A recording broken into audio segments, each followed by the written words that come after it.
Commercial Construction Coffee Talk fans, thanks for chiming in. My name's David, of course, and I'm your host. I'm also the publisher and editor of Commercial Construction and Renovation magazine. This is what it used to look like. We're 100% digital now, but this is what the magazine. This was January, February 2020. And actually, this is when we had Andretti go-karts on the cover. This is their new building that they're actually building here I forget where this project, I think it was the ATL. They had an old one and they were building a new one. And anyway, this was a great project. And I think maybe this one was in Dallas, but I know that the pictures turned out great and had really fun doing the Q&A with those guys. So all you guys out there at Andretti's, thanks. We love it. And you're placing the new one in Atlanta is awesome. If you have never been to Andretti's, it's kind of like a Dave and Buster's on steroids, but they got they got the fast track and the short track, and they got video games and all that, and some good food, and but it's a really cool place. But building it, you got all these issues you got to deal with, humidity, for the racetrack and this and that, and all the driving conditions, and so it was a very cool project to feature. So once again, thanks for letting us work with you and feature you at Andretti's. Hope everybody had a great Easter weekend. I just got back. I was in Cave Creek, Arizona, just north of the Valley of the Sun in Phoenix, and absolutely beautiful weather. 85, not a cloud in the sky, a little chill at night.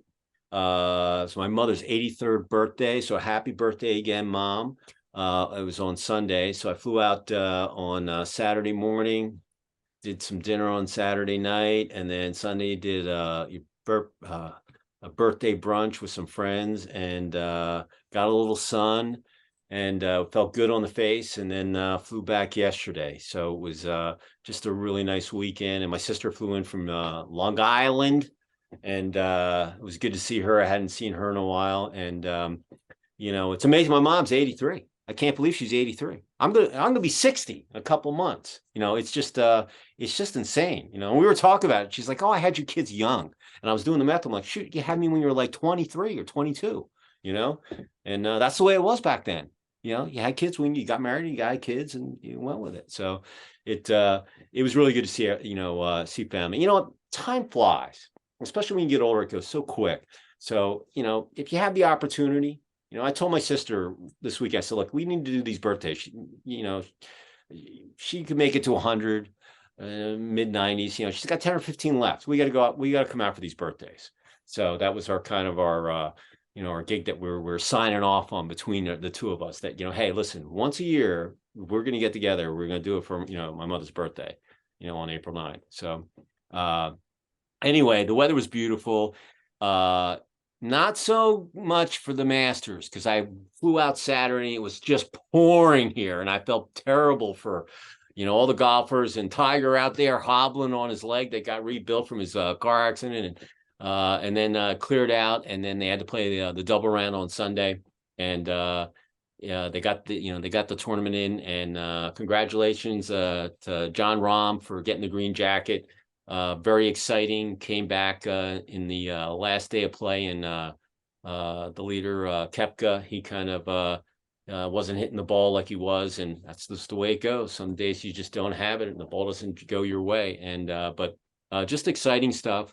And it was funny when I flew back out on Saturday. A lot of the guys that were in Augusta were on my flight because they all had Masters gear, and half the plane was there. They were all there that week. And I said, boy, you guys, two guys in front of me, they had these little chairs, had the Masters insignias on there. And they said, I said, hey, were you there when the tree fell? This tree fell live on TV on Friday. He's like, oh yeah, we were right there. We had just left and we heard the crack, but the tree fell over really slow. And, but big tree. It's probably going through, I think the tree was kind of dying. They probably should have taken that tree out. But if you've never been to Augusta, and going to this should be one of your bucket list items to do. It's just a beautiful place. They make the course just absolutely gorgeous. It's like going to the Kentucky Derby. Once a year, they just make it immaculate. And even through the rain, that's okay. We need the water down here in the South, because the summer's coming up. But anyway, what a great round. It was March Madness. Congratulations to UConn. You made it through the season, the tourney, and congratulations to LSU women's too. Congratulations to Quinnipiac. Hopefully I pronounced that right, out of Connecticut. They won the Frozen Four Saturday night, and they beat University of Minnesota. What a game. I went to dinner, and it was 2-2. And I came back. Actually, it was 2-1. They were losing to Minnesota. I came back, and they went overtime, and they won it. So congratulations to the Bobcats. Way to go. First national championship for them. So, but sports are now done, and I guess it's just baseball, and you got the NBA left, and whatever else is going on in the summer. Now, one other thing on the sports note, we have an indoor lacrosse team here. I'm a lacrosse guy. I've got my lacrosse sticks, and I'm coach. Anyway, our indoor lacrosse team, the Georgia Swarm, they started the season 0-7. Okay, they've now won 7 out of 8 games, and they just beat one on Saturday, and now they're the number 14. They got the last slot in the East to make the playoffs. So they got to win the next 2 games to get in there. And they won the championship in 2017. So, never ever give up. That's all I've got to say. Never ever quit. Everybody just wrote them off, and then all of a sudden they just got on a run and they started playing great, and now they've won 7 out of 8, and they just took 4th place. So the next couple of weeks are going to be awesome. My dentist is their dentist. He does the hockey team too. And anyway, again, the playoffs, I'm going to those games. I don't even think well, if we have a game, I'm going. So the 4th team, if we win, we'll have one. So we got to win them. But never ever quit. That's all I have to say. Never ever quit until the season's done or the final buzzer is over. That's all I got to say. So with that said, got a gentleman. Actually, he had me on his podcast as a guest. I met him through a real estate contact out of Southern California, and said, "Hey, you need to meet Steve," and so forth. And he invited me to be on his podcast, and we had a nice conversation. I said, "Hey, I'm going to return the favor. I'd love to have you on there. You got a really good story." So Steve Matley, who's the president of Coast Equities, he's out of Southern California and San Diego, but his company is headquartered down in Florida. So Steve, say hello to our guests out there on Commercial Construction Coffee Talk. Hello, everybody. It's great to have you. Thanks, David, for having me on. It's a pleasure to be here. Yeah, and Steve's a jack of all trades. He's in the dirt, in development and all that stuff. And he's got a podcast himself, so he's a podcaster amigo, and as well as he also teaches construction management, etc. At a school. So he's a very busy man, as they say. So with that said, Steve, the way that we're going to do this, I do it in 3 parts. You're going to tell your story, kind of how you grew up, brothers, sisters, any cats and dogs, played sports, what have you, and how you ended up at Coast to Coast. And then we'll talk about the last 3 years and lessons learned, and maybe any cool projects that you're working on right now. And then you'll leave one positive thought or phrase with our listeners. So with that said, the floor is yours. Tell us your story. All right. Well, hopefully it'll be a little bit exciting, but we'll find out. Nobody's Oh, written a I'm book, sure. Hollywood's never approached yet and asked to do the epic biography about me yet. So I'm hoping maybe someday. So I was actually I'm a SoCal born and raised. I was born in Los Angeles. For those of you that may be on the West Coast or familiar with the LA area, I was born in an area known as Linwood, which is South Central, not the best area of town. But then back in the 60s, that was still a pretty rough area even back then when I was born. So I was not raised there. We lived there briefly in the LA County until I was about maybe 4. Then moved up to Ventura. I was actually raised in Ventura. So I went from inner city LA and then kind of more suburban LA County to beachside community. Small town, about an hour north of LA, about 30 minutes south of Santa Barbara. Ventura was a great place to grow up. Now, I didn't appreciate it when I grew up there because it seemed like it was boring to us. There was 2 movie theaters in town. There was a beach. There was a skating rink and a bowling alley. That was about it. And a little miniature pitch putt sort of thing. That was it. And you couldn't wait to get out of town when you lived there. We used to call it Bakersfield by the sea. And if you lived in Southern California, Bakersfield's not like it. Oh, I know well. Not to knock anybody in Bakersfield. It's a nice town, but it's not that exciting. So that's what we used to call it because it was a lot of agriculture and oil and stuff going on there. Now I go back there as a tourist. I stayed there in the summer for a week, and a little resort. It was a great resort by the beach. Then the resort is vintage trailers from the 50s and 60s that have all been restored. So I Oh, stayed in like cool. a 60s vintage Airstream that had been restored in a little like an old school kind of trailer park right on the beach. It's really cool little setup there. They got little fire rings and all that kind of stuff. You can do some. So I stayed there for a week and just enjoyed it as a tourist. And I thought, man, this is not the feel I had growing up here. Growing up here, I went to LA to do everything. I'd go to Santa Barbara to do stuff. But Hmm. it's a great little town. So if you're ever in Southern California, I think it's one of the most underrated little beach towns in Southern California. It's a lot more affordable than Santa Barbara or Santa Monica or Laguna Beach or someplace like that. And it's a great little place, great restaurants, a lot of cool stuff. So I would recommend that. That's where I grew up. And by the way, you were mentioning your 0-7 start with your lacrosse team.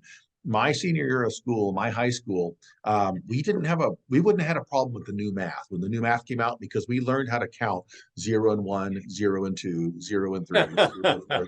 That was the way it went. We Yeah. actually, I think it might still be the only season, the only year in the school's history that actually went completely with no wins. Oh, winless.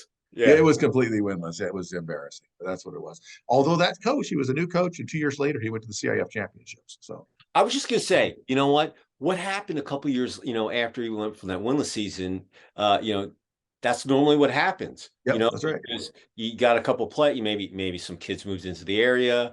It's a new a new teaching style, a new Yep. playing style, and um, it was funny. I went to the dentist, and I think they were like 0-4. He said, David, have you gone down to any of the games? And I said, no, they're terrible. They're 0-4. I don't want to go down there. I can watch it on my laptop and I can catch the other games and stuff. And I said, he goes, well, the reason I asked is I have tickets for Friday night's game and I'm not going down there. Would you want? I'm like, nah, I'm going to pass. And then all of a sudden, my university had an alumni gathering when they were 0-7. They were playing Albany. They came in and one of the players was on the national championship team at University of Denver, Zach Miller, and he got the winning assist to beat the Irish to get into the finals against Maryland, and we won the national championship in 15. So anyway, after the game was over, regardless if they won or lost, there was another player, Ethan Walker. He was the highest scorer in DU history, and he was on Albany, but he got hurt in the second quarter, and he was gimping. He didn't come out in the second half. So, but we were going to meet them both. So there were about 10 of us alumni locally. We're called the Peachtree Pios. We had a pretty good gathering, but it was raining that night. Now they had 10 people show up, but we all went down to the locker room, and we got to meet Zach. And so I'm ex lacrosse, I'm ex alumni. I'm in the record books, and you can look me up. And anyway, so Zach and we were talking about the national championship, and he was signing balls and stuff. And one of the greatest thing he said was, he goes, "I just wanted to thank you for because you were in the beginning of the program. If it wasn't for you, that I wouldn't have been able to get my ring." And that's the kind of thing that the alumni have. The people like that have rings, they know that there were a lot of people before them that didn't get the rings, and they had a lot of losses. I mean, we had a good team, but when I graduated school, my junior year, we had an awesome team. And we used to go out to California to play. We played Whittier, UCLA, or we go to Florida, and we'd play a lot of the East Coast teams because there were no leagues back in the 80s when we were playing. But my junior year, we had an excellent team, full of seniors. And then I was left with like a bunch of people that were freshmen or couldn't play, or they were good, but they weren't what we were. And we went D1 that year. And our coach came from Towson, which is, Maryland, a local lacrosse haven. Anyway, he came in and he just thought he was going to come in, and the team was terrible. I mean, we didn't win any games. And so when you said that 0-1, 0-2 and all that, I went through that, and I was like, oh God, I had 3 years of unbelievable lacrosse. I was on the 5-year program, so I did 1 year on the mountain. So I took a year off, and then I came back and with Coach Bruce, and there's only been four coaches at DU, and so anyway, he only lasted a year, and he went his way, and then Coach Monroe, and then now Tierney, and anyway, but yeah, you know what? Nothing wrong with that being the only team that did that. You're famous, That's right. That's right. Yeah. Now I will say, the water polo team took CIF championship that year, but nobody seemed that excited about it. I thought, well, they're good for them, So Yeah. at least the school had some kind of pride. So yeah, I grew up there, and then I tell people that when I was in high school, and right out of high school, they may have seen me in the movies, because my first job was at a movie theater. I was there a lot, so that's my side of it. I was always at the theater. That's my first job. I worked at one of the two theaters in town, single screen theaters back then. And Mhm. I did that until I started going to, I left high school. And I will tell people that, to quote the late, great Zig Ziglar, I was in the half of the class that makes the top half possible. So I wasn't, a lot of colleges weren't looking for me. So I went to the junior college there, and then uh, transferred to a university out of LA County that was a small private university. Laverne is where I went. And I got my undergrad, and then I got a master's degree at Chapman University on the long program. It took me a while to get through all that. I worked my way through school. And I didn't know. I liked construction, but see, back in the day, nobody came to career day, and probably not to your school either. Nobody came to career day and said, "Do you want to be a construction manager?" Because that didn't, right? It was, "Do you want to be an architect? Do you want to be an engineer? Do you want to be a tradesperson?" That was kind of your choices, right? And tradesperson goes to trade school, apprenticeship program, and the architect and the engineer go to college. And I had, been told that probably I wasn't smart enough for college. By the way, if you're a high school advisor out there, don't ever tell a kid that. But everybody doesn't have to go to college, but don't tell the kid that. So I ended up working my way through, and I just went to the junior college because I had nothing else to do. And then I did okay there. I was like, I'll just go on, and then I'll go on, and then I'll go on. I eventually got a master's degree, and I did it in business. And the reason I did it in business is what you take when you don't know what you want to do. And so that's kind of, I was a little directionless, working kind of in food service and retail and that kind of stuff, getting through school. And I became I got married. I had a kid, a couple little girls. That actually, my daughters are now in their 30s, so Right. that was a long time ago. I ended up in Palm Desert area is where I became a contractor. I got a contractor's license, and I was working on high-end custom properties, because that's what's there. It's fairly recession proof. Those people have money no matter what the economy's doing. On paper, they go up and down, and they can remodel every year or two just because they feel like, right? They don't need a reason to. And I did a lot of work on those kind of homes. Some of them were fairly well-known people. Some of them were not. I don't know what they did for a living. They had a lot of money. And so I did a lot of work and for them. And I found that, one, they were very loyal clientele. If you showed up and acted like you were interested in doing it. Two, they were fairly thankless clientele.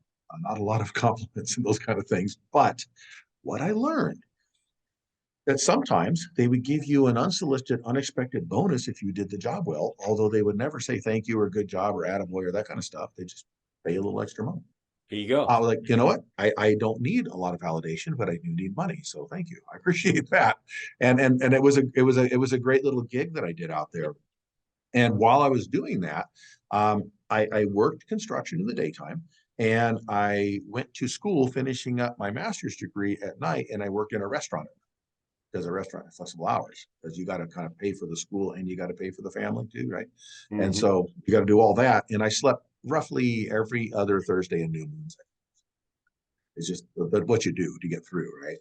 And so I Mhm. finally finished all that up, and I ended up, by accident, with an interview with a construction management firm. I didn't know those existed at that time. I had no clue. And I walked in by accident. I don't remember how I ended up in this interview. I think maybe my wife had sent in a resume or something. I don't know. So anyway, so I end up with this interview. I have no pressure because I don't need the job. I'm doing fine in my business.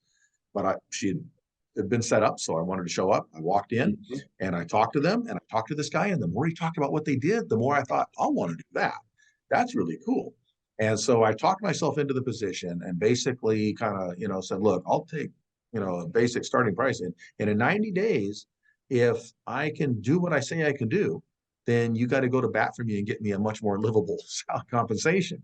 And if I can't, you do us both a favor and tell me to go back and start do what I did before. And so I got that job. I handed the contracts I had pending off to other people I knew doing the same thing I did in the area. They were happy with Mhm. that. And I went to work for them, and they were doing defect reconstruction. This was in a CM firm that had been hired by a community association who had been through a defect lawsuit, and they were given a pot of money at the end of it, a settlement. Now, the problem with those is in order to get a decent settlement, you have to have a laundry list of things that were defect, big prices, right? Because you know you're going to probably settle. And then out of that, you're probably giving 30% of that to the attorneys. So you're going to end up with 30% of 50%, but you've proven in a court of law you have a long list of things that are wrong with your properties. And that's public record now, right? And now everybody in the community, there were 900, I believe 970 residences in this golf course community, and everybody wants their thing fixed. And most of what they want fixed are cosmetic things. But what has to be fixed first are fire or life safety. The boring stuff that nobody wants done. So my job going in there was to prioritize. Here's the list of everything you said was wrong, and we're prioritizing it by these are life safety issues. The next is what are long-term building life issues? Water intrusion, leakage, slab cracks, those kind of things, right? Those are next, and then you just work your way down. And by the time you get to all the stuff that the residents really wanted fixed, there's no money. Yeah. So that's just what it is. We actually had to replace all the streets in there. They're private roads. I replaced 7.5 miles of roads in August in Palm Desert, California. Anybody you ever been to Palm Desert, California in August? It's hot. It's hot. Yeah, it was 100. I think it was 117 degrees that day. I remember the one day I was out there, 17 degrees. We're paving roads, and I'm walking around out there, and there's no shade in the middle of the street. You know that, right? And the asphalt is what, 1,200 degrees coming up at you, right? So you're getting roasted from below and roasted from above.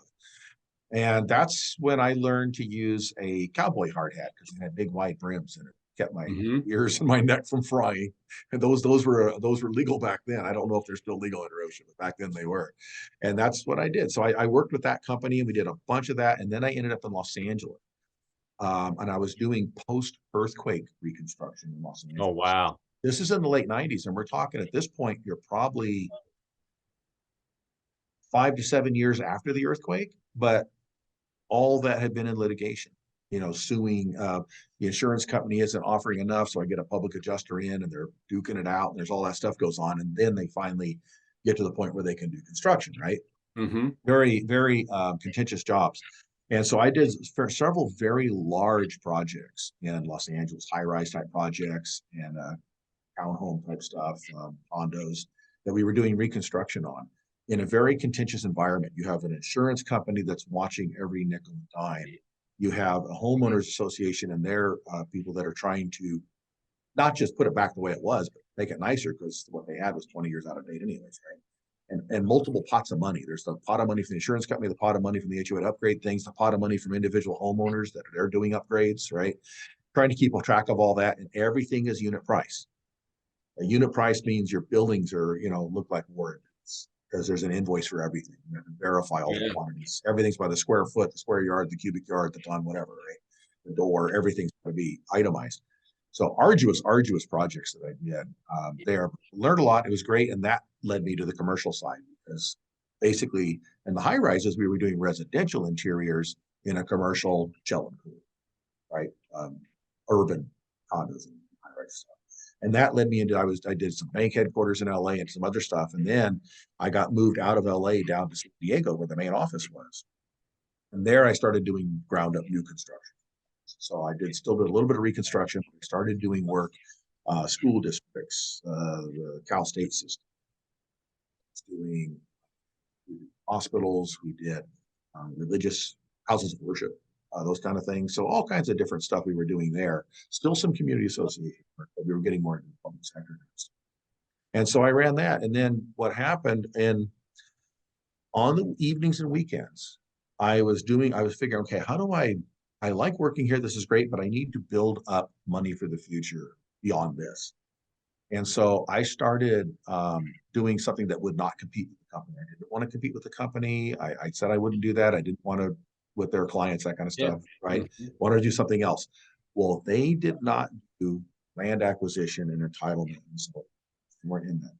So I went out and started looking for land that I could then get a map on and sell to developers. And there was a friend of mine that I had known, one of the first guys I met when I moved to the desert.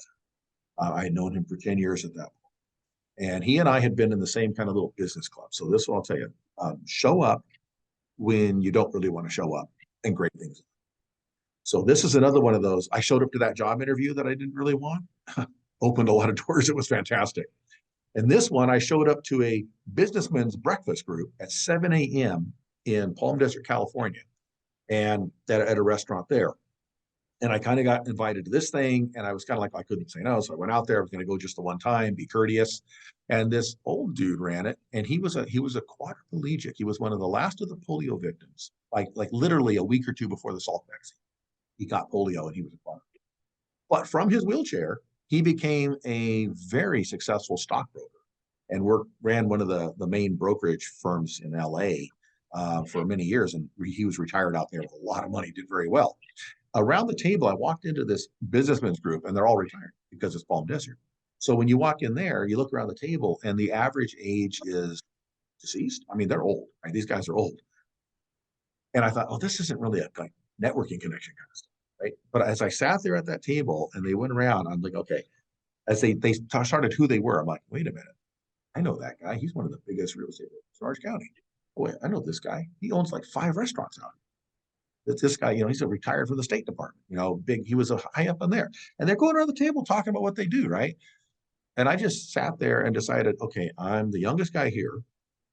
I don't know nothing. I got nothing to bring this party. I'm going to shut up and just absorb this like a sponge. I went back every week for probably the next 5 years and almost never missed one of those meetings because those guys knew everything. And so again, show up. Even if you don't feel like showing up, show up. You never know who you're going to meet. That's where I met my business partner, who's my current business partner. He was the young guy of the group when I showed up, and he's like, I don't know, he's years older than me. So I became the baby of the group. And we became friends because on the way out of that meeting, he and the guy that ran it, the guy in the wheelchair, they were talking. He was helping the guy with the wheelchair to get in his car, and they're looking over at me and talking, and looking over at me and talking. I'm thinking, did I say something wrong? Well, he comes walking over and he says, what are you doing Saturday? And of course, he catches me off guard. Like, I guess nothing. He says, great. I'm going to meet you at 8 o'clock in the morning. He's got his wife does a charity garage sale. We need you to pick some stuff up and take it down to Wall Street. So I got voluntold because I had a truck. They were interested in my thing. So he picked me up, and it turned out to be more than one trip. I was all day long, back and forth, back and forth, back and forth. But by the end of the day, we were like best friends. He had the same twisted sense of humor I did. We just joked around all day long. It was great. And he's still one of my best friends, and he's my business partner now. So fast forward, I'm doing this kind of stuff, trying to acquire land and stuff. And he calls me up and he says, hey, I got my doctor. He had a back injury. My doctor and his buddies want to build a medical office building, and they want to use their retirement funds and then lease it from themselves. I didn't know anything about that. I didn't either. And so I met with him. He says, yeah, they need a construction manager to kind of help them out. So I went and met with them, found out their attorney said, you can't do that. Arm's length with your IRA money, that kind of stuff. But we talked, and I said, what have you been up to? He says, well, I've been trying to acquire land in this little area out in Riverside County. And I've got some land tied up in escrow, but I need some capital. I'm trying to find capital. Huh. I started naming sites. He goes, yeah, that site. Yeah, that site. I said, yeah, I'm the other guy trying to buy it. He's like, no way. I said, yeah, I didn't know. We're trying to I think we're under the price up against each other. And I said, see, I got these investors that want to come in. I need to find the land. So we merged together. Yeah, boom. And we did that project. After that project, we did almost 40 projects over the next 6 years in that area. Wow. And so I ended up leaving the CM firm because I was, as much as I loved working there, I liked the people I worked for, I liked the owners, I liked the projects I did. But I was like, okay, wait a minute. I'm making 5 times as much in my off time, some weekends and evening hours, as I am in my full job. And it's a short window because this is a industry cyclical thing, right? I can do it while it's growing. And so this was in around 2000. And then in 99, 2000, we started this. Between then and 2006, like I said, we did probably almost 40 jobs together, did very well. And we started closing everything out at the beginning of 2005, expecting a downturn to come. We were a little premature. Mm-hmm. Better than be stuck without a seat when the music stopped. So we did pretty well. And then I got into education after that by accident. Again, show up somewhere. I went to this little event. I had been in a Toastmasters group to kind of work on public speaking. And this guy invited me to this little dinner thing, business thing. And I didn't really want to go, but he was a nice guy. So I talked me into it. And it was kind of one of those sales pitchy things. But I met a guy there and he said, hey, you're in the construction business. I want to build a company. Can you hire you to consult with me? I said, sure. So we're in a meeting at a Starbucks and I'm talking to him and he stops me in the middle and says, hey, you know a lot about this construction stuff. I said, well, I hope so, because I'm charging you for the meeting. And he says, well, no, he goes, there's a school up in Ontario area, and they've been trying to start a program, I think, for about a year or so. And I don't think they know what they're doing. They need help. You should go talk to them. I'm like, I'm happy to be an advisory board member or something. It's great to get back. So I went and talked to them. 2 meetings later, after talking to the president of school, I was in charge of designing the program, an Associates of Science degree in construction management. And since we were ramping down all our jobs at the time, I had time. I had Yeah, the money was fine. I'd made plenty of money over the last few years, right? So I ended up working for that school for 8 years, I think, and I became the dean at one point of that school. wow. Me, the guy that wasn't supposed to Steve go to college. Matley, Yeah, you the guy know? that wasn't supposed to ever go to college because I wasn't smart enough, right? And but I designed a 2-year Associate of Science degree program that was the first west of New Mexico at that time that was accredited through Boston, the regional accrediting agency, and the first ever accredited online 2-year degree in construction management. There were certificates out there in Wow. 4-year degrees, but no 2-year degrees. So I ran that program, then became the dean, and then I moved out of the area and I came to San Diego basically kind of. And I was here all of a week and a half, 2 weeks, when I get a call from a guy at New School where I am now, and um, he says, "Hey, you don't know me, but someone who knows me knows you, and they said you can teach college classes in construction management because I had taught at another university too, helping them start their programs." And so I came to teach one class for one term back in 2015, and now I am the head of their programs here at the school.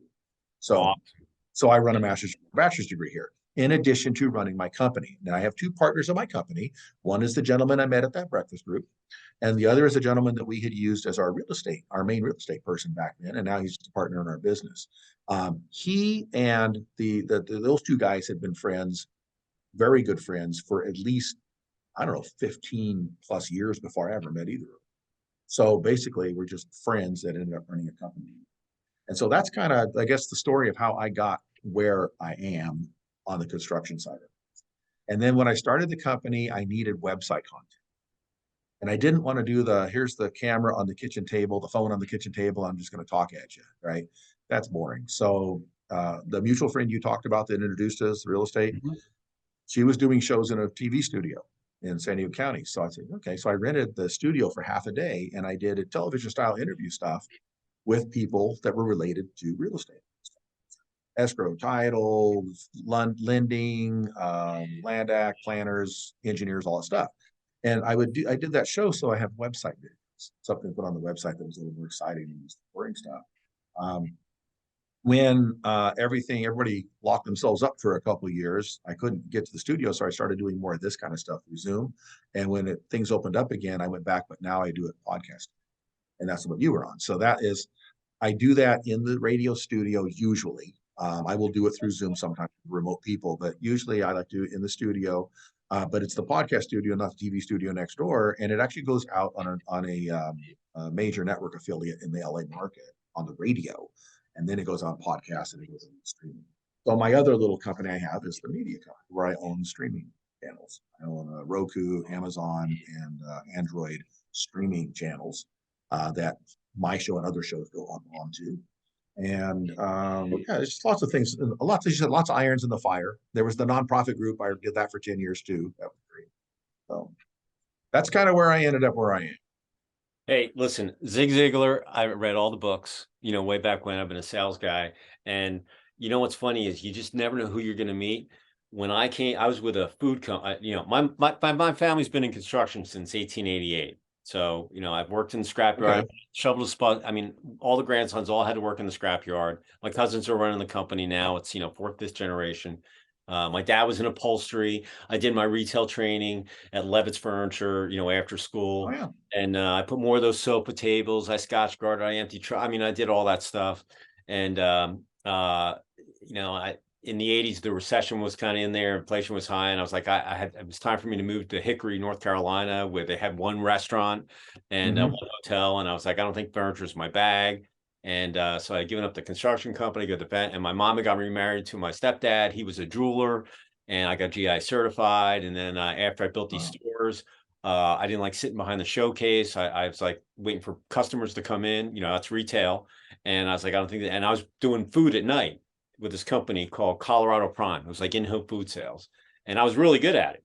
and they gave me, they moved me around the country. I said, look, I'm going to stay with the food company. I ended up in Atlanta, and they wanted me to move back to New York in corporate. And I was like, you know what?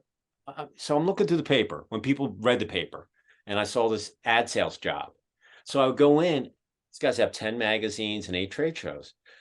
That the owner of the company, they had a furniture magazine, and my family used to run ads in the magazine. And he went over to his archives and pulled a magazine. I said, hey, is this your dad?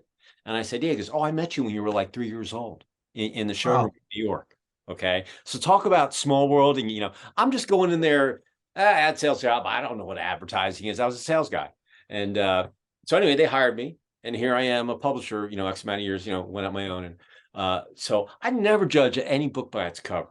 And my son's at Boeing. He gets recruited, every day another airline or aircraft manufacturer is calling him, to interview. And I just tell him, look, if you want to go on it, it's just good to interview because you meet people and you might not have any, but that might lead to something else. And you never leave. The best time to get a job is when you have one.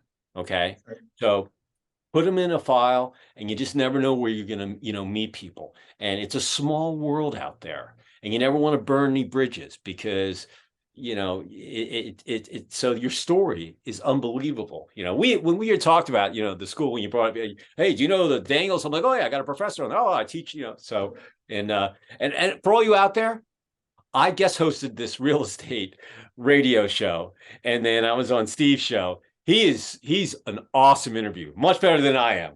I just I thought I was okay, but then I lost in him. He's down. You do 4 sections, 3 12-minute slots. You got the commercial in there. You got to do the hard break. And I kind of just winged it.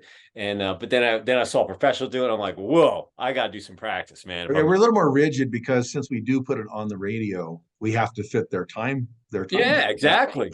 Yeah. So, I learned a lot just doing that one thing for Marie. I was tickled that she, offered me the gig. And so, but then hearing her, you hear stuff on the radio, but then when you're involved in it, whether you're a guest or, and so it was really cool to be on your show because you were very smooth on your transitions. And believe me, I just wasn't telling my story. I'm watching how you're doing stuff. So Yeah. you were playing the dean and the professor, and I was just the student going, "Ooh, this is how it's done. This is the real Well, way." that's how I learned. So everything I've ever learned is by watching other people and asking a lot of stupid questions. Yeah. Oh yeah. So it so I thoroughly enjoyed our conversation. And but when you said about Zig Ziglar, I'd never judge a book ever by its cover. And meeting people, you just don't know where it's going to lead. And That's one reason I love doing the show because I talk to people and I find things out. And a lot of times I'll meet them and I think they're interesting, but I don't know that much about them. And I want them on the show because it's like this. We're having a conversation at Starbucks and then we just let a bunch of people listen in as we talk to each other and just share stories and get to know each other. And I find that people 9 times out of 10 are just absolutely fascinating. I just got invited to one of those men's groups. Actually, there's one female in the group too, as well. And I told him we had spoke. He found me on LinkedIn, reached out to me. We had a conversation. We did a Zoom call, and I said, "Look, touch base with me in Q2, and because I've got my event coming up in this, and I've got a lot of irons in the fire, and I don't want to, but if there's still room, I would definitely want to come in, and I know everybody's older than me, or I'll be 60 in a couple of months, so I don't consider that old. The 60 is the new Not 9. not when you get there. I mean, when you're 20, you think it's really old. But once you get Yeah, to well, 60, you're like, exactly. going, are you kidding me? I'm barely And starting. I know this guy's older than me. And I said, he told me, hey, most people are this age. You'll probably be the youngster in the group. And I said, okay, that's cool. And I said, and they're all different types of people. And so, that conversation is going to come up. And so I was laughing when you said that. Oh, I'm going to go this group. And my wife's like, you don't have time to do that. And I'm like, yeah, I think I should do this. And so, anyway, talking about school, all right. Yep. I took a 12-week digital course back in August, and it was a Friday night, Saturday, and Sunday, and I loved everything that I learned about digital because I was a digital magazine. I went from print to digital, and learned about funnels and autoresponders and and all that stuff. I got certified, so and then I decided I wanted to learn more, so I joined this elite group. So I'm in with all these guys who made millions of dollars on the web and marketing, all sorts of stuff. And I wanted to, learn from them. And uh, so uh, it, so I've been in this class, and all of a sudden they came to me this class about AI and all this cutting edge technology that's coming in. So I just started the class on this past Tuesday, and they do a live Q&A on Thursdays for Q&A, and they give you homework. So I'm in class for another 10 weeks. I am telling you, AI is going to change the world. It is just an unbelievable. I think AI over the next 10 years will be like the internet was in the 90s or what a smartphone was in the mid 2000s. Yeah. It's, I'm learning from a guy who was a dropout in high school, who's made, I don't X amount of, just a ton of money. He's only like 28 years old. And the technology, he just, just what I learned in my 4 hours that I did on Tuesday, it was just unbelievable. It was mind blowing. And I look so forward, like they put the class up and they do a recording, and then you do your homework, and then we'll do the live on Thursday. And um, I am just, I was just so blown away about. And what was amazing was he said, after the 10 weeks, the technology that you're learning will probably be outdated because that's how fast technology is moving. That's And why Elon Musk was calling for a moratorium with all the developers of it so it doesn't get ahead of them. Say, yeah, let's take a quick break and let's get caught up with where it is so we don't end up creating the monster. yeah, no, and that was the whole thing with me when I went into it. That is the cart before the horse, and you don't want it to get out. And because just using AI, you teach it how it learns your just your mannerisms and the way that you speak and this and that, and you teach it as you go. And but it's all these other things. It's clipping, making reels, and editing, and it is just amazing what the technology can do. And as a publisher, I have so many things that I can implement these things on. And a lot of you out there, you're going to see the stuff that's going to be coming on my website and in the magazine, and I'm learning every day. And I get up, I look forward to every day much more than I did a week ago, just because I'm like a little kid in a candy store, and all these shelves have all this stuff that's out there that no one even knows that it's even out there. Only a very few people even know this stuff exists. And Well, here's what I see, though. I think the big change is going to happen. I don't know if it's true or not, but in my mind, I think, okay, what can AI do? AI can do all the stuff that people do that formal education teaches. It teaches people to write, teaches people to do the math and all that kind of stuff, to engineer things, to design things, right? It teaches. So I work in school, they do architecture, design. At some point, AI can do a lot of that. And as it gets better, it might do it as good or better than humans, right? But what can AI not do? Plunge your toilet, change your water heater, fix your roof. And so it's almost a reverse of going back to the people with the physical trades are not really replaceable with AI. But all the people with the formal education and the thinking and the biopharmaceutical stuff and the algorithms and all even the code writing, you can teach AI to write code, right? To create more AI. All that ends up being replaceable by computers. And so now you have a flip. So where's the most valuable skill going to be? And I think a lot of the formal education environment doesn't understand they stand to be in the highest risk position.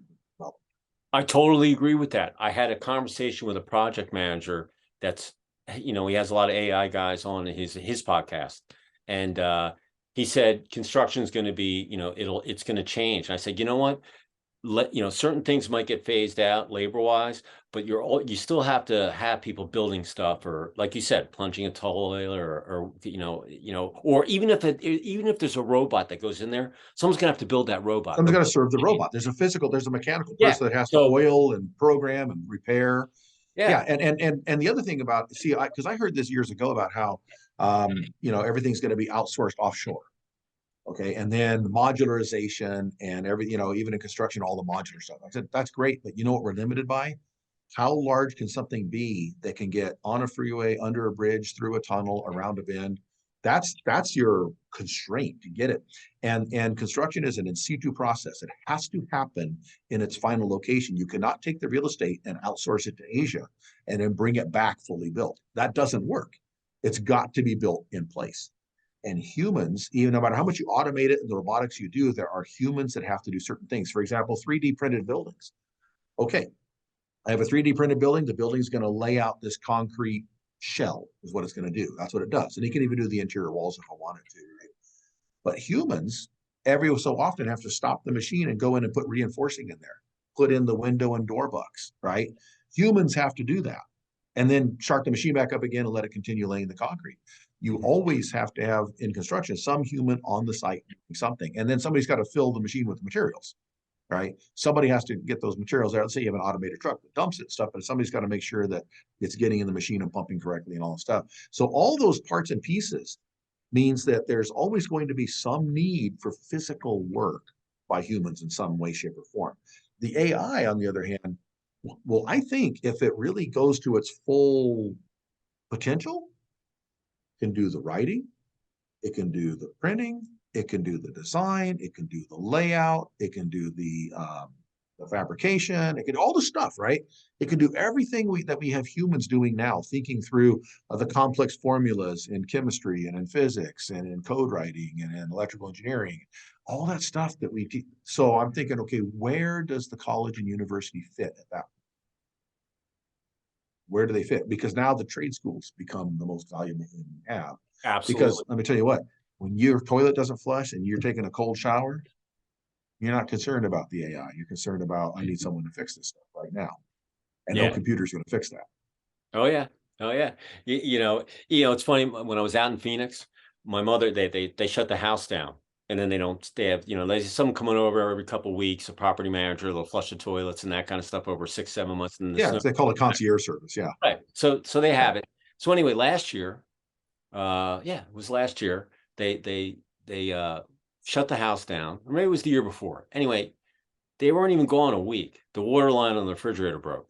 And The refrigerators, toilets, those are the two things that destroy your house when you're gone. well, anyway, They the broke. water was running for about a week. So the guy came over for the first time, and the door it was a beautiful wood door, but it was swollen shut. You couldn't get it open. So anyway, they finally got it open, and all this water came out, and the water was up about 3.5 feet in the house. Anyway, they had to gut the house. And then with the labor shortage and the product shortage, we couldn't get supply. So anyway, I got to see what the house looked like. The house still had, they basically ripped out everything, the drywall, everything. She lost all the furniture, but it was her opportunity to upgrade the house. The house was about 15, 20 years old. It was on the golf course, 10th hole, beautiful site. And, but she could do all the things that she wanted to do with the insurance money. And, water is the silent killer. You can't hear it. Well, you can hear it, but you can't smell it. It's not like fire. And, it was devastating. I mean, hundreds of thousands of dollars of damage in the house. But now that I've seen the house rebuilt, it still looks the same, but it's all upgraded. And she got to do all the things that, that she was able to do. And so I was showing my mom and my sister, some of this AI stuff, what they can do. And she's like, they made that same comment about, oh, it's going to put everybody out. I'm like, no. Certain thing, like I just saw this store. I don't know if it was an Amazon store. Anyway, there were no people in it.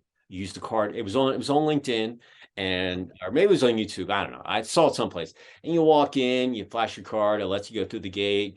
Everything is you get your little scanner and you have your card, but there's no people in there. I'm sure there's some people in the facility someplace, but in case something goes wrong or the electric goes down or what have you. But it was amazing seeing there was no cashiers.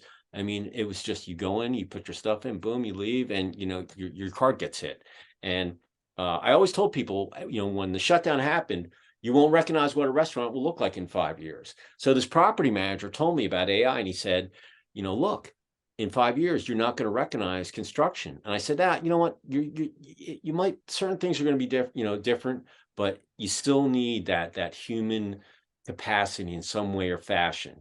And last night, I'm sitting next to a girl from Delta. She was, worked for Delta for years, and she just said, yeah, AI and whatever, like HR is the first one that might get, that will go, because you can AI and teach all the manuals. Well, it's compliance, and so all you do is program in these are the rules and the boundaries to make sure nobody violates it. Yeah. So she said, yeah, that, and all the HR people are freaking out because, they're the first ones that are on the chopping block, and I said, yeah, but you know what?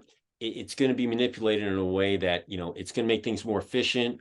But there's still going to be that human gig. And I was wary of it right away, but now that I'm taking this class, it's just and I'm an old dog. I'm kind of set in my ways, but you can definitely teach an old dog new tricks. And I'm like a sponge right now. I'm like, oh my God, this is, I can't get enough of it. And so it's been an amazing week, just in general. I'm producing my issue. I'm having you on the podcast, the dean, you know, and uh and Easter weekend, my mom, this and that, and so it's just been, an amazing week, just, personally, business wise, mentally, and my own intelligence. So if Steve, if you were going to leave one positive thought or phrase with our audience out there, what would it be?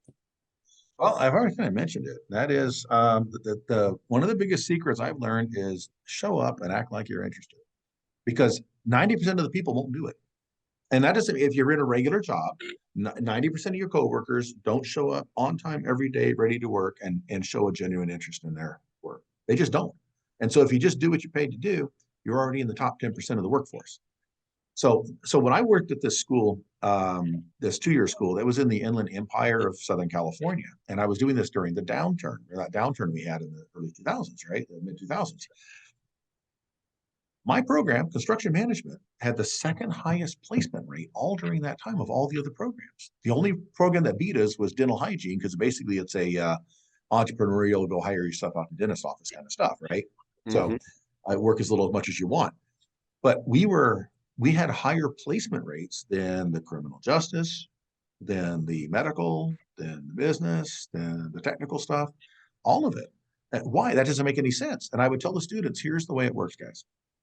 We have over 80%, we have about 80%, a little slightly over that placement rate, which makes sense because we have the highest unemployment in construction, but all over, highest unemployment we've had since the Great Depression, hovering around 18%. So let's round that to 20%.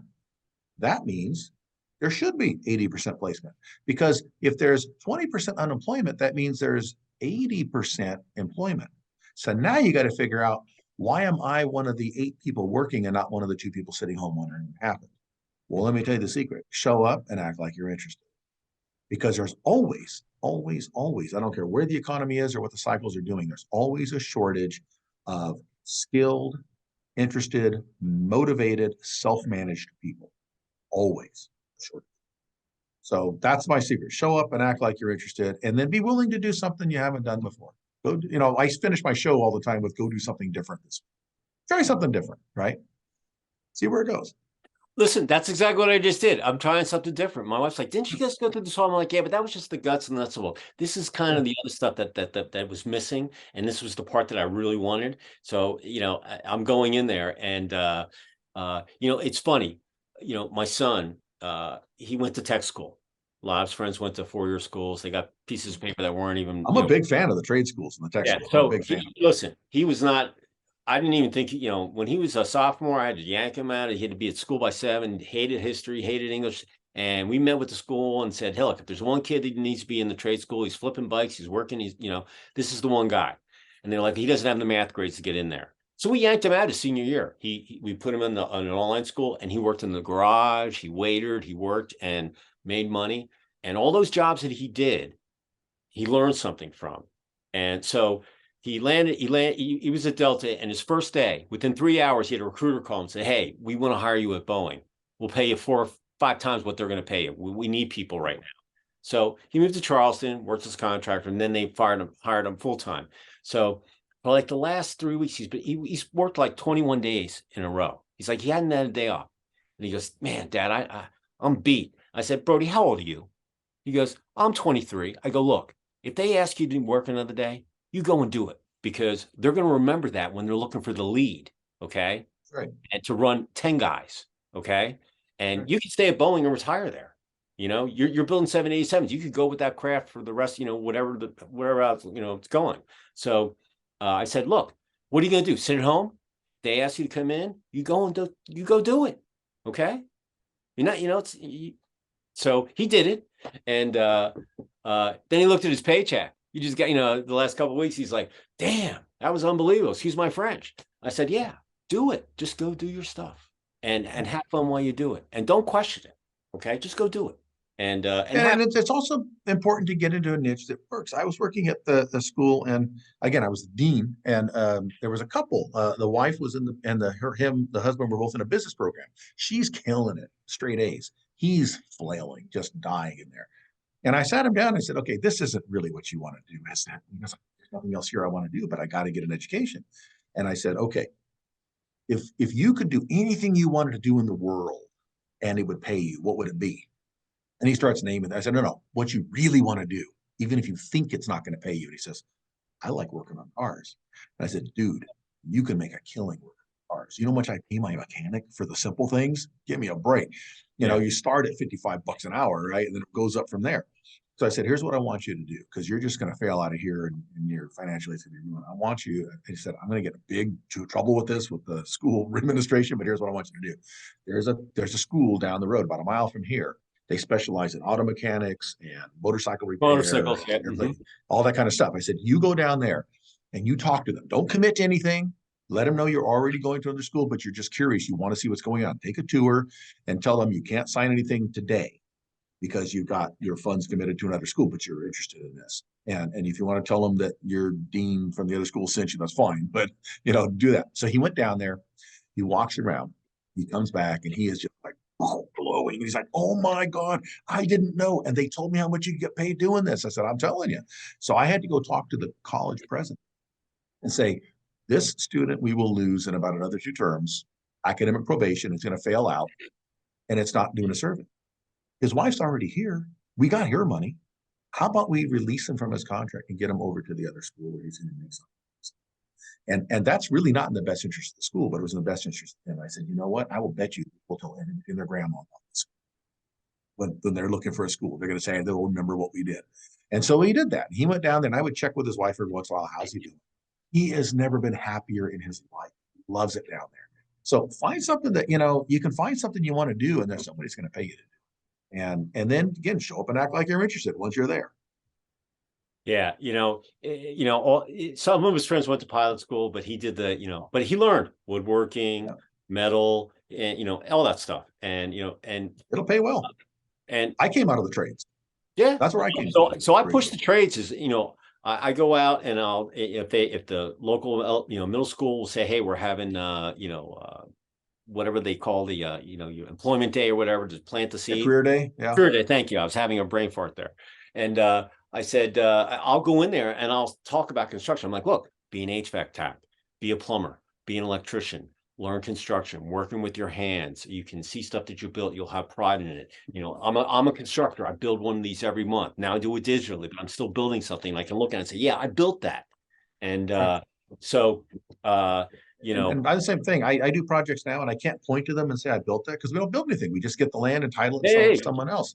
But I tell people, I said, this is the perfect thing for me. I finally figured out how to channel the 2 basic characteristics that were always a negative. There's the laziness and the greed, right? Well, because I figured something out with my partners where with the least amount of effort, we make the most amount of money we could ever figure out. So I make more money than I did doing the construction, doing this. I can't point to it with pride and say we built that, but I love the game. My partners said we love the acquisition, the negotiation, getting the land, figuring things out, figuring out what do we put on there and who do we sell it to, right? We love the game, and it's very lucrative. So find that niche, and when you're open to things, you're open to new things, things will show up that you never thought of, and you'll say, oh my gosh, why didn't anybody tell me I could do this? And you may find yourself in a niche you never imagined. Hey, listen, I wish I would have had you as my dean, whether it was in prep school or whatever, because that mentality right there is just, you see the bigger picture versus just, and the worst thing you want to do is have someone fail out that, that's not a good fit. I tell the faculty all the time, I said, nobody came to this school to get the degree. If they could have got the career they wanted without coming to school, they'd have done it. The problem is nobody's going to hire them without the degree for where they want to go. They want to be architects. They want to be, designers. They want CMs for the big companies, right? So that's what I tell them. I said, so we have to understand what our role here is. Our role is to help these students get through and learn as much as they can so they can be successful. So if someone out there in commercial construction coffee talk, it has a project, or they're looking for, some expertise on, some dirt or what have you, how would someone reach out to you? So the company is Coast to Coast Equities. So you want to find us on the web. We are www.coast- and the numeral 2 coast.com. Coast- and then 2.com. Coast-2 coast.com. And then you can get me on my email is smatley, SMATLEY at coast-2 coast.com. You can call me. My mobile number is available if you want to call me, 951-809-9720. That's California Exchange, 951-809-9720. Happy to talk with anybody. Look me up. You can also catch me on the Building Solid Foundations channel on Roku, on Amazon Fire, on Android. I'm probably going to do it for the Apple too. I kind of left out the last. Apple doesn't play nice with other children, but so that's a different animal. But the others I could get done pretty easily. So you can catch me there, or on kcaaradio.com. I'm on their archives as well. That's where we are. And actually, you can see David on there too, because his show is up there. You can find me my lone episode. Well, actually, I have 2 episodes. You have 2 episodes, one on my show, one on a different show. Now, was that show you were on? Was that Real Men in Real Estate, or was that Fabulous Lifestyle? That was the Finest Men in Real Estate that I hosted. Yeah. Okay. Yeah. Finest Women in Real Estate. Yeah. Yeah. Okay, because it's another show. Okay, so you're on Oh, there. she's got a couple. I did the men's version when I was the guest host. Oh, Real Men of Real Estate. Yeah, yeah. I did the men's real estate, but she's got the women's one there too. So women's ones too. That's right. Yeah. So you did Real Men of Real Estate. Yeah. So folks, so go on to the Building Solid Foundations channel. It's a free download on Roku, Amazon, Android, and check David out, and you can find me there too. And I will tell you, as you already know, I look a lot better on the radio, but I like doing the podcast. If anybody wants to reach me, I'm at David C at ccr-mag.com. That dash is a hyphen, a small little dash. And look, we're always looking for content. I know you don't like when I say this, but it's like playing the lottery. If you don't buy a ticket, you can't win. You don't send me something, I can't put it up on the web, or it's tough getting in the magazine. But look, send me stuff. It could be a charity golf tournament, it could be personnel announcement, it could be a case study, it could be an anniversary. I look at everything, and I will come back to you. Okay, I mean, I have hundreds of emails I got to follow up on for the last couple of days, but I will come back to you. And if I post something, I will send you the link. You share it. It's a win-win. And there's 8 billion people on the web. Send me something, I'll post it. You can be worldwide. That's just the way things are there on the internet these days. So with that said, Steve, pleasure talking to the dean in SoCal. Well, that's not usually how I brand myself, but that just happens to be one chapter. That's the way I'm doing it. It's my show. I'm doing it that way. So well, thanks for having me on, David. I really appreciate it. I enjoy our talks. Yeah, and listen, everybody, if you're out there on a construction site, make sure you're safe. We want you to come home at night, and the heat's coming, and we want you to stay hydrated. So be safe and be hydrated. And with that said, Steve, say goodbye from SoCal. Bye, everybody. It's been great to be on the show. And again, if you're in construction, remember, you are building everything the entire society needs to live, work, play, and recreate. So you're important. I'm right there with you. Listen, without building, you're gonna be, you're gonna be living in the cave. So that's the reality of it. So everybody, it's the week's starting. Everybody have a positive rest of the week. Spring, summer are here, and listen, down here in the South, we're in pollen season. So hopefully by the end of the month, it'll all be gone, May, and then boom, the heat's gonna hit. So, but with that said, like I said, be safe out there, drink lots of water, and enjoy the rest of the week. And Steve, I look forward to meeting you in person. I know I'm coming out in the fall. I'm doing something with Marie, and I have Was that her Fire Up Live event? Are you doing that? I'm coming out. We have a reception in LA during the Urban Land Institute event, and we're taking a tour. Okay. We're doing a tour of the SoFi Stadium and getting the back of the inside coop from a construction standpoint. I've not been to that stadium yet. That'd be great. Well, we're doing a tour, and we have a reception, and then I told Maria I'd come down, and she's got a gig going on there that first weekend in November, and so I'm going to go and kind of see, do some mind exchange and see what we can do. So, but that's at the end of November. So, but everybody, Thank you so much for finding us on the web, and we will see you next time. I'm signing off from Lake Lanier, just north of Atlanta, below the Beaufort Dam, about 25 miles out of downtown Atlanta. And Steve, I will see you in person eventually down the road. And to all you out there, we will see you next time on another episode of Commercial Construction Coffee Talk. Steve, pleasure. All right. Thank you so much. All right. See you guys. We'll see you next time.